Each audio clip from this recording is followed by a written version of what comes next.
우리는 모두 누군가의 애정과 위로가 있어야 하고 그것을 통해서 위안을 얻고자 합니다. 나를 이해해주는 단 한 사람만 있어도 세상은 살만합니다.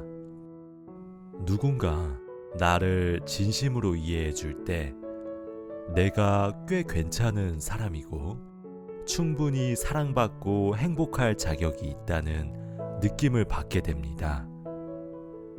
그렇게 서로 이해하고 이해받으며 우리는 심리적으로 성장하지요. 혼자 살아가기 버거운 이 세상을 살아내느라 외로운 사람들에게 심리학 카페가 건넨 선물이라면 바로 이런 공감의 힘이 아닐까요? 아무리 못난 사람이라도 타인의 부당한 요구를 거절하고 무례한 태도로부터 자신을 지키고 스스로를 고통스러운 관계 속에 내버려 두지 않으며 상처받지 않을 권리를 가지고 있습니다. 혹시 이 책을 읽는 독자 여러분도 무언가를 더 해내야만 인정받고 사랑받는다고 느끼실지도 모르겠습니다. 남들보다 더 잘하지 않으면, 내가 참고 견디지 않으면 안 된다고 생각하시나요? 쓸데없이 미안해하고 지나치게 감사하거나 모든 일을 당신 탓으로 돌리는 버릇은 없으신가요? 당당하게 있는 그대로 사랑받을 용기를 내세요. 그것을 주장한다고 해서 사랑을 잃는 것은 아닙니다. 아니, 사랑이 떠난다 해도 당신은 여전히 괜찮은 사람일 겁니다. 어느 날 당신이 한없이 못나고 부족한 실수투성이처럼 여겨질 때 이 책을 보면서 오직 당신만의 시간을 가졌으면 좋겠습니다. 그래서 심리학 카페를 다녀간 수많은 사람들이 그랬듯이 세상이 뭐라 하든 휘둘리지 않고 당신을 지키림을 얻었으면 좋겠습니다. 그리고 세상 모든 사람을 만족시키려는 사람이 아닌 그저 당신 자신에게 좋은 사람이었으면 좋겠습니다.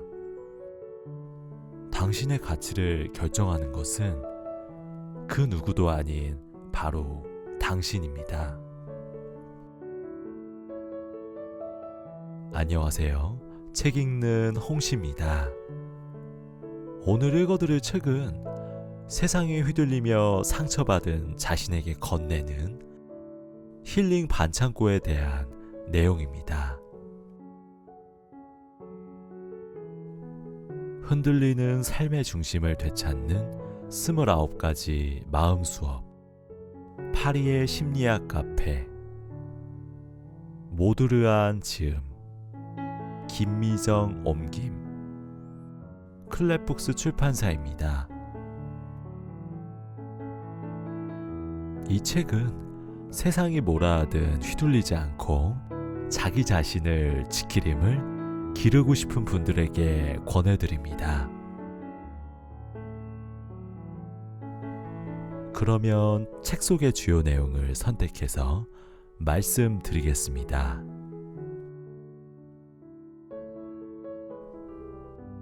우리의 인생에는 좋은 일이든 나쁜 일이든 예고도 없이 들이닥칩니다. 그가 얼마나 선한 행동을 많이 했건 그렇지 않건 상관없이 말이지요. 그런데도 우리는 세상은 공평하며 인과응보의 법칙이 통하는 곳이라고 여깁니다. 그래야 세상이 예측 가능한 곳이 되고 언젠가 나도 그 법칙에 따라 보상을 받을 수 있으니까요. 우리는 그런 기대감으로 살아갑니다. 그래서 무의식 중의 불행은 큰 잘못을 저지른 나쁜 사람에게나 일어나는 일이라고 믿곤 합니다. 만약 자신에게 큰 불운이 닥치면 그것이 자신의 잘못에 대한 일종의 벌이라고 받아들여 괴로워하지요. 인생이 우리가 바라는 대로 흘러가지 않는다고 해서 누군가를 원망하거나 속상해하지 마세요.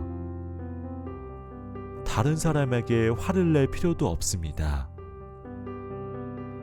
우리가 고통 속에 있다고 해서 인생이 잘못 가고 있다는 의미는 아니라는 사실을 기억하세요. 다시 말하지만 우리에겐 다른 선택지가 없습니다. 이 말은 결코 눈앞에 닥친 역경 앞에서 수동적으로 굴라는 게 아니에요. 진정한 불행은 불행한 사건 그 자체에 있는 게 아니라 안 좋은 일을 받아들이지 못하는 데에 있습니다. 불운한 일을 마주하는 것은 피할 수 없는 일이지만 불행에 머무르는 것은 우리의 선택일 뿐이니까요. 남편의 죽음은 무척이나 불행한 사건이었지만 1년이나 그 아픔을 곱씹으며 나와 내 아이의 소중한 시간을 망쳐놓은 것은 내가 선택한 것이었습니다. 그리고 진정한 불행은 바로 이런 선택에서 비롯된 거였지요. 우리는 언제든 병에 걸릴 수 있지만 그럼에도 불구하고 병마와 싸우겠다는 태도를 선택할 수 있습니다. 살면서 부당한 일을 당할 때도 있겠지요. 그럴 때 화를 내는 게 도움이 안 된다고 판단하여 없는 셈 칠 수도 있고, 반대로 부당함이 사라지도록 힘을 모아 싸울 수도 있습니다. 제가 말해주고 싶은 건 우리에게 주어진 이런 태생적인 조건을 받아들일 줄 알아야 한다는 겁니다. 이를 이해한다면 여러 역경에 대항하기 위해 모든 자원을 들여 움직일 수 있을 거예요. 그간 일어난 나쁜 일이 불합리한 일이고 나에게만 특별히 일어난 안 좋은 일이라고 생각하며 맞서느라 낭비한 에너지를 아끼자고요. 불행한 일은 언제든지 누구에게나 일어날 수 있고 그게 바로 인생이니까요.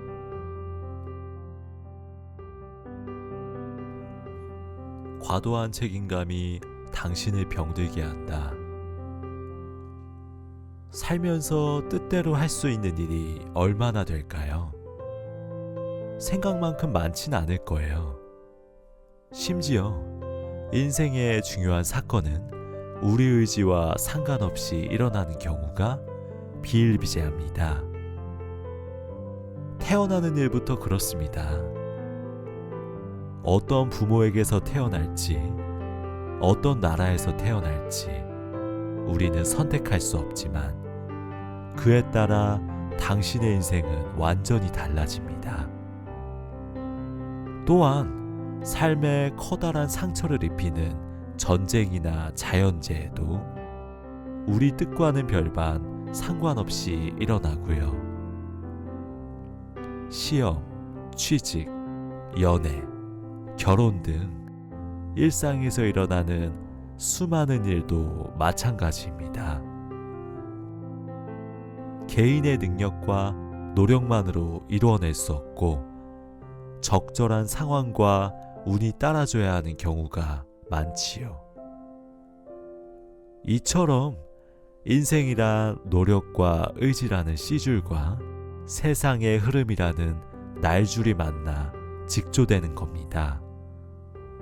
아무리 뛰어난 사람이라도 자기 뜻만으로 모든 것을 이룰 수는 없어요.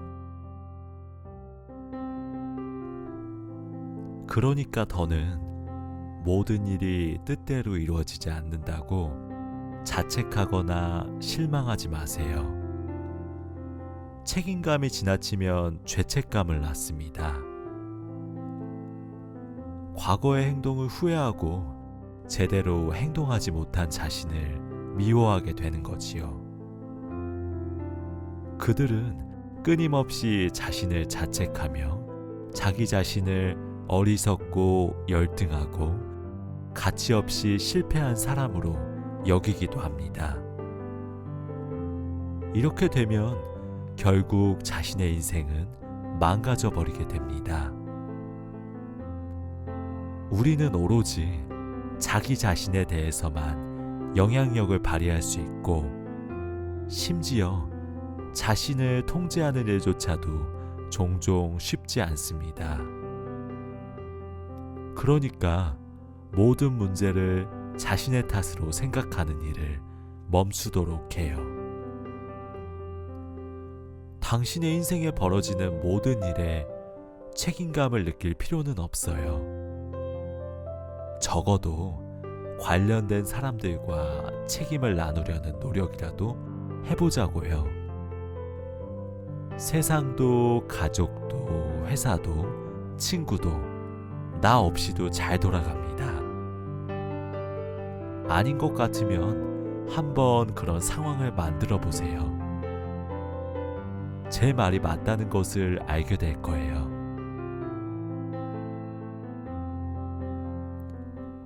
충분히 슬퍼하고 나면 과거의 상처는 더 이상 당신을 아프게 할 수 없다.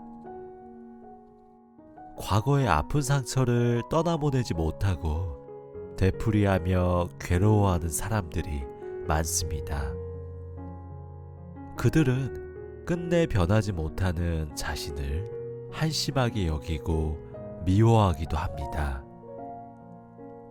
하지만 과거의 고통을 자신도 모르게 반복하는 일은 역설적으로 상처에서 벗어나고자 하는 몸부림입니다. 과거로 돌아가 상처받았던 일을 아예 무효화하거나 그 상황을 다르게 만들어내서 상처를 극복하고자 노력합니다. 잔이 폭력적인 남자들에게 사랑받고자 애쓰는 것도 아버지와의 관계를 다르게 재현해보려는 노력이었습니다. 자꾸만 나를 아프게 하는 상처로부터 자유로워지고자 하는 발버둥인 셈이지요. 그러나 안타깝게도 그런 시도는 대부분 실패로 끝나버리고 맙니다.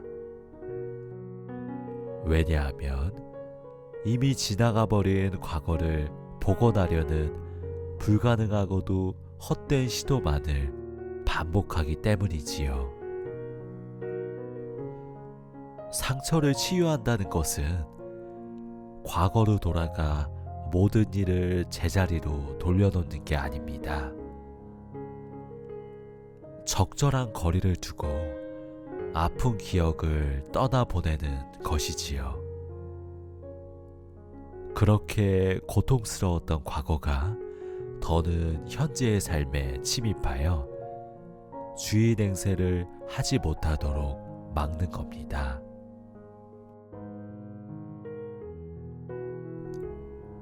과거의 상처가 여전히 당신을 괴롭히고 있나요? 그만큼 힘들었으면 됐습니다.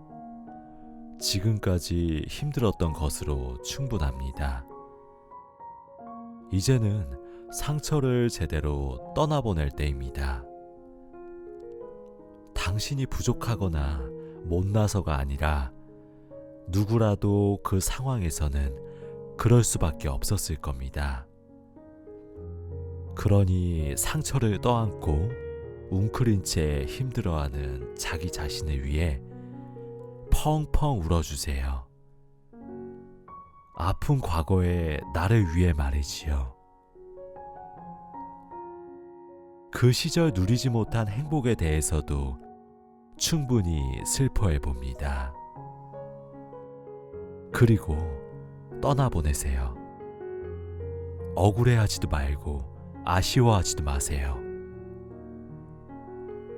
잃어버린 것을 충분히 슬퍼할 수만 있다면 과거의 상처는 더 이상 당신을 아프게 할 수 없습니다.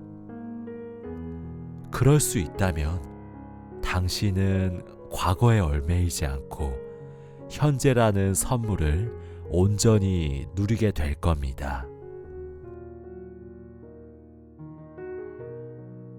베어하트라는 인디언 주술사는 처음에는 잔잔한 물에 자신의 얼굴을 비춰본 뒤에 다음에는 막대기로 연못을 휘저은 뒤에 얼굴을 비춰보게 하고는 이렇게 말했습니다. 당신이 어떤 사람을 만났는데 그 사람이 마음에 들지 않다면 그 모습이 자기 자신의 모습이라고 생각하라. 자신의 내면에는 당신이 좋아하지도 않고 솔직하게 인정하지도 않는 특정 부분이 있다. 그리고 그것을 다른 사람에게서 볼 때 그 사람을 싫어하게 되는 것이다. 당신이 싫어하는 것은 실은 당신의 일부라는 사실을 늘 명심하라. 우리가 함부로 남의 마음을 읽고 그의 생각을 단정 지으면 안 되는 이유입니다. 인간은 기본적으로 자신밖에 모르는 동물입니다. 다른 사람의 생각과 느낌, 경험에 대해 추측 정도만 할 수 있을 뿐 결코 정확히 알 수 없다는 뜻입니다. 다른 사람의 생각을 추측하는 일은 개인적인 경험에 빗대어 상대방의 마음을 어림짐작하는 것 뿐입니다. 이렇게 타인을 이해하는 과정을 닷 내린 후 조정하기라고 부릅니다. 일단 내 주관적인 경험에 닷을 내린 후 이를 조금씩 수정해서 타인을 알아맞히려고 한다는 의미입니다. 그래서 조정 과정은 최대한 객관적으로 진행되어야 하지요. 내 마음을 투사하지 않고 상대방을 있는 그대로 이해하기 위해서 노력해 봅시다. 비록 있는 그대로 이해한다는 것 자체가 어려울지라도 끊임없이 연습해야 합니다.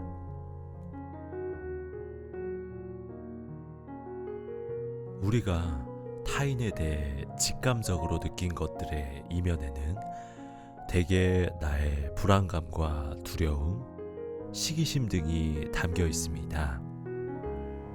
심지어 그것이 상대의 속마음이라고 믿으면서 쓸데없이 눈치를 보고 에너지를 쏟기도 하지요.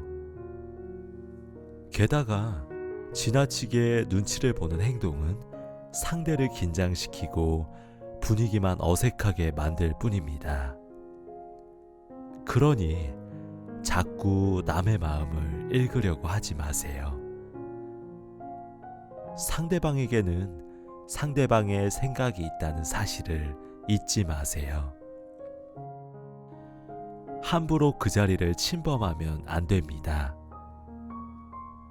그것만으로도 복잡했던 관계의 문제는 한결 단순해질 거예요. 남에게 보이는 관심을 반만 줄여도 인생이 한결 편안해질 것입니다.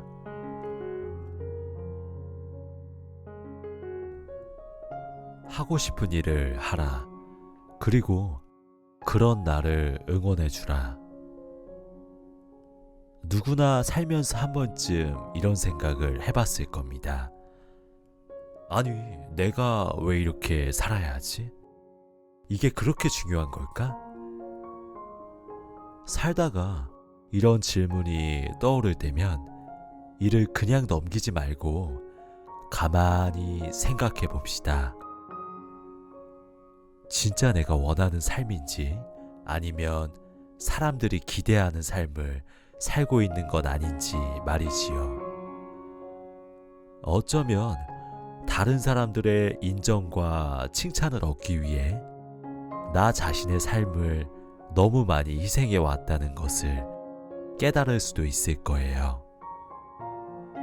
만약 그렇다면 지금 이 순간이 진짜 자신의 모습을 찾고 내 인생의 주도권을 되찾기 위한 전환점이 될 것입니다. 그렇다면 내가 진정으로 원하는 것은 뭘까요? 당신에게 가장 중요한 것은 도대체 무엇인지 생각해 봐야 합니다. 안타깝게도 그 대답은 쉽게 얻어지진 않을 거예요. 자기 자신을 정확히 아는 일에도 훈련이 필요하거든요. 특정 순간에 느껴지는 솔직한 감정을 들여다보고 내향성과 외향성 같은 기본적인 성향에 대해서 알아봐야 합니다. 이런 훈련이 쌓이다 보면 자기 성격의 장단점을 이해하게 되고 나만의 독특한 개성이 있다는 사실을 느끼게 됩니다. 더 나아가 그 무엇과도 바꿀 수 없는 자기만의 신념을 발견하게 될 거예요. 당신이 진짜 원하는 일을 하겠다고 나서면 당신을 비난할지도 모릅니다.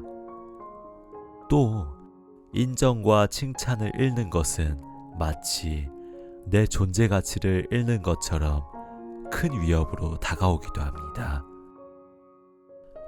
그러나 당신은 기억해야 합니다.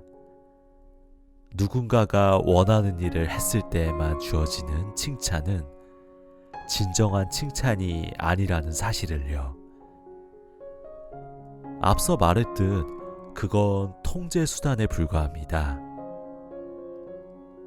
진정한 칭찬은 당신의 존재 가치를 인정해주고 더욱 눈부신 앞을 향해 나아가게끔 북돋아주는 응원입니다. 진정한 칭찬은 고래를 편안한 동물원에 가두기 위해 주는 작은 보상이 아니라 넓고 푸른 바다에서 마음껏 헤엄치게 하는 격려입니다. 그러니 다른 사람의 인정이나 칭찬에 너무 매달리지 마세요. 그저 하고 싶은 일을 하면서 앞으로 나아가세요. 자꾸만 흔들리겠지만 그럴 땐 내가 나를 칭찬해주면 됩니다. 자꾸만 흔들리겠지만 그럴 땐 내가 나를 칭찬해주면 됩니다. 나를 아끼고 사랑하는 마음으로 스스로 자신의 삶을 이끌어가고 있다는 느낌이야말로 삶이 우리에게 주는 진정한 기쁨이니까요. 인간관계가 더욱 돈독해지는 거절의 기술. 물론 거절의 말을 듣는다는 건 누구에게나 유쾌한 일은 아닐 겁니다. 때론 거부당했다는 아픔 때문에 상대방을 미워하기도 합니다. 하지만 잊지 말아야 할 사실이 있습니다. 대부분의 거절은 구체적인 제안이나 행동에 동의하지 않는다는 뜻이지 그 사람 자체를 거부하는 것은 결코 아니라는 겁니다. 점심을 같이 먹자는 친구의 제안을 거절하는 것은 그날 시간이 맞지 않을 뿐이지 친구가 싫다는 뜻이 아닙니다. 쇼핑을 같이 가자는 아내의 말을 거부한 것은 단순히 쇼핑을 좋아하지 않기 때문이지 아내가 싫은 것은 아닙니다. 이와 같이 거절의 의미를 확대 해석하지 않도록 우리는 부단히 노력해야 합니다. 또한 거절하는 사람은 신중하게 할 필요가 있습니다. 무턱대고 아무 이유 없이 싫어요 라고 말한다면 상대가 자신의 존재를 거부당했다고 생각하고 상처나 불쾌감을 느낄 수도 있으니까요. 예를 들어 친구로부터 돈을 빌려달라는 부탁을 받았다고 해봅시다. 친구의 사정을 다 듣기도 전에 안 된다고 말한다면 친구는 자존심이 무너지는 느낌을 받을 것입니다. 그보다는 어려운 부탁을 하는 네 상황은 이해하지만 친구 사이에 돈 문제는 안 만드는 게 좋다고 생각해. 너는 내게 잃고 싶지 않은 소중한 친구야. 내 입장도 조금 이해해 줄래? 라고 말한다면 상대의 자존심을 지키면서 무례한 제안은 거절할 수도 있습니다. 사실 올바른 거절의 기술은 인간관계가 더욱 돈독해지는 비법이기도 합니다. 사람들은 소신 있게 거절할 수 있는 사람을 존중합니다. 그들이 제안을 받아들였다면 주도적으로 선택해 내린 결론이기 때문에 그 말은 믿을만 하다는 거지요. 그러나 거절할 줄 모르는 예스맨들의 긍정은 그렇지 않습니다. 억지로 마지못해 허락한 게 아닌가 하는 의구심이 마음 한편에 찜찜함을 주기 때문입니다. 그러므로 거절할 줄 아는 능력은 자신을 지키는 동시에 상대를 배려하는 일입니다. 원치 않은 부탁을 들어주는 상대를 보며 즐거운 마음을 가질 사람은 거의 없습니다. 그러니 분별 있게 거절하는 것을 두려워하지 마세요. 자신의 경계와 한계를 분명히 하고 이를 존중해 달라고 말하기를 주저하지 마세요. 장담하건대 당신이 거절한다고 해서 상대가 당신을 싫어하는 일은 없을 거예요. 억지로 하는 일을 줄이고 소중한 시간과 에너지를 빼앗기지 않으면서 진정으로 하고 싶은 일에 웃으며 부탁을 들어주는 것.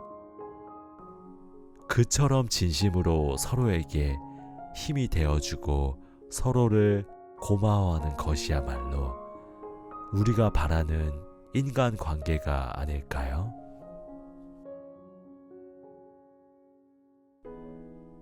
결코 휴식을 미루지 마라. 바이올린을 보관할 때는 현을 느슨하게 풀어놓는다는 사실을 알고 계신가요? 줄을 맞춰놓은 채 보관하면 바이올린을 곧바로 사용하기에 조금은 편할지 몰라도 정확한 음을 유지하려면 다시 조여야 합니다. 그런 식으로 매일 조금씩 더 조여나가다 보면 언젠가 현은 끊어지고 맙니다. 사람도 마찬가지예요. 쉴 때 쉬지 못하면 언젠가 방전되어 버립니다. 소크라테스는 한가로운 시간은 무엇과도 바꿀 수 없는 재산이라고 말했고, 칸트는 노동 뒤의 휴식이야말로 가장 편안하고 순수한 기쁨이라며 휴식의 중요성을 강조했지요. 이처럼 휴식은 빈둥거리는 게으름이 아니라 창의력을 높이고 인생을 충만하게 만드는 시간입니다. 그러므로 마음 편히 쉬는 일을 결코 미루지 말아야 합니다.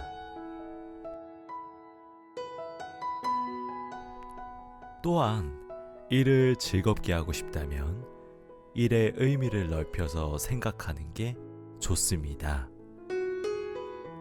일을 직업이나 경력으로 직결된 작은 의미로만 생각할 때는 성과를 내지 못하는 일은 의미 없는 활동이 되고 맙니다. 그러면 몸과 마음이 초췌해질 정도로 몸을 혹사하거나 출근이 두려울 정도로 일에 대한 부담감이 커지거나 단순히 버티는 것 외에는 방법이 없습니다.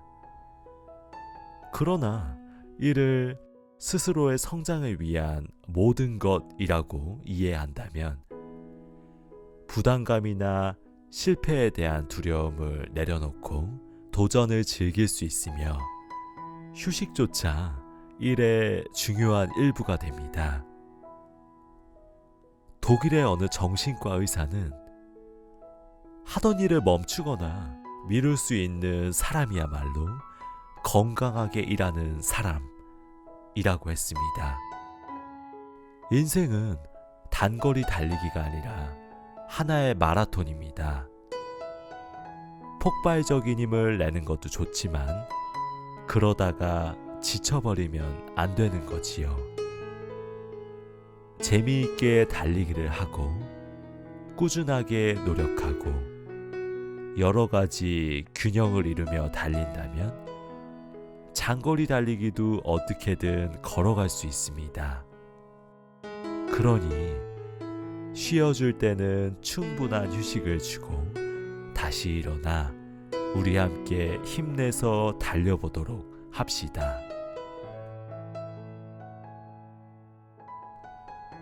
당신의 현실이 불만족스러운 이유.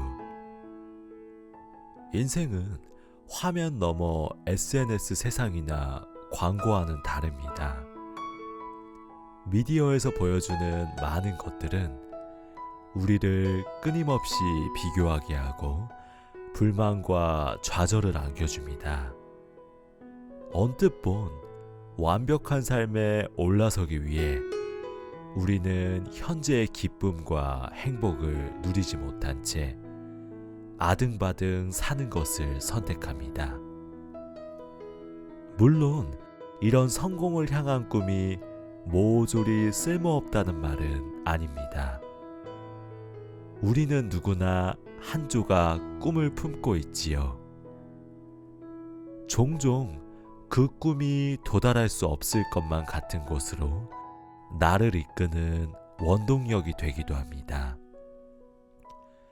더욱 설레고 충만한 방식으로 미래를 그리도록 도와주기도 하지요. 하지만 그저 사회가 정한 꿈에 맞춰 내 인생을 밀어넣는 것은 멈춰야 합니다. 자기만의 기준을 세워 꿈을 꾼다면 더할 나위 없이 좋겠네요. 그러기 위해서는 꿈이 가리키는 방향으로 살아가기 위해 직접 부딪혀서 노력해야 합니다. 어떤 순간에는 불운을 겪기도 하고 피하고 싶은 현실을 마주하기도 하겠지요. 인생에 정해진 길은 없으니 완벽한 삶이라는 덫에 걸려 좌절하지 말고 여러분도 자신만의 꿈을 찾아 앞으로 나아가길 바랍니다.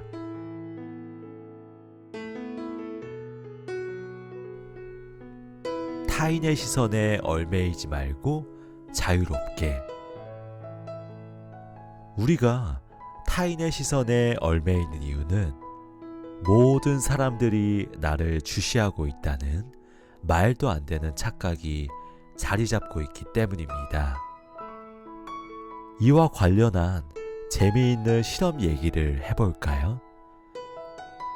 심리학자 토마스 길로비치는 실험 참가자들에게 한 코미디언의 얼굴이 부끄러울 정도로 크게 그려진 티셔츠를 입혔습니다.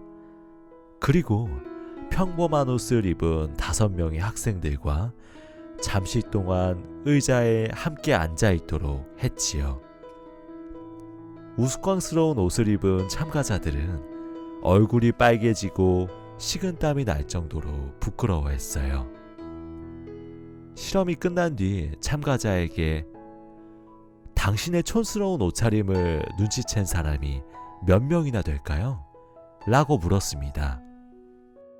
참가자들은 함께 있던 학생들의 50%가 자신을 기억할 거라고 말했습니다. 하지만 정작 그의 옷차림을 기억한 사람은 10%도 되지 않았어요. 참가자들은 실제 이상으로 다른 사람이 자신의 모습에 주목할 것으로 생각했던 것이지요. 사람들은 생각보다 타인의 행동에 관심이 없습니다. 오직 나만이 나에 대해 무척이나 관심이 많을 뿐이지요. 어쩌면 이 사실을 당신을 슬프게 만들지도 모르겠습니다. 타인에게 관심과 인정을 받고 싶은 건 누구나 가지고 있는 강렬한 욕망이니까요. 그러니 이제 보여주기식으로 사는 것은 그만두고 타인의 삶에 얽매이지 말고 자유롭게 살아봅시다. 그러니 이제 보여주기식으로 사는 것은 그만두고 타인의 삶에 얽매이지 말고 자유롭게 살아봅시다.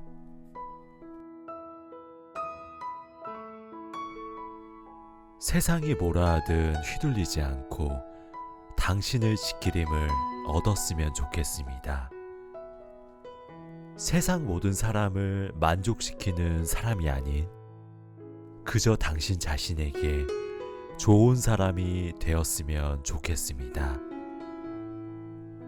당신의 가치를 결정하는 것은 그 누구도 아닌 바로 당신입니다. 시청해주셔서 감사합니다. 오늘도 행복하세요.